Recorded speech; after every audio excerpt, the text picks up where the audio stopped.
फुलवा लोड़ा न चले बहिनी दुलारी, अरे बहिनी दुलारी। अरे भवरा देखिया डरी जानी रे लालनावा, अरे भवरा देखिया डरी जानी रे लालनावा।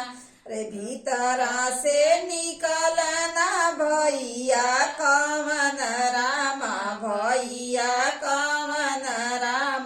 बहिनी से पूछे लगल बात रे लालनावा, अरे बहिनी से पूछे लगना बात रे लालनावा। का देखी बहिनी ओ तू ही डरी गईलू, अरे तू ही डरी गईलू। अरे हमारा से दे तू बतलाई रे लालनावा, अरे हमारा से दे तू बतलाई रे लालनावा। बाबा फूलवरिया में फूल लोड़े गईली, अरे फूल लोड़े गईली। अरे भवरा के गुजे लागल डाल रे लालनावा, अरे भवरा जे गुजे लागल डाल रे लालनावा। उहा देखी भैया हो हम डरी गईली, अरे हम डरी गईली।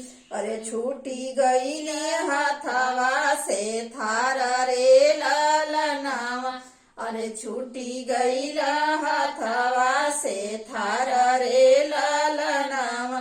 भीतरा से लवा बहनी हमार फरसवा, अरे हमारा फरसवा।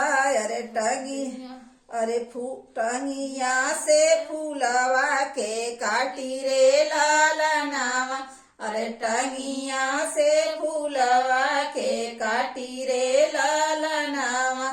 जिन काटाए भैया बेला का फूलवा, अरे बेला का फूलवा।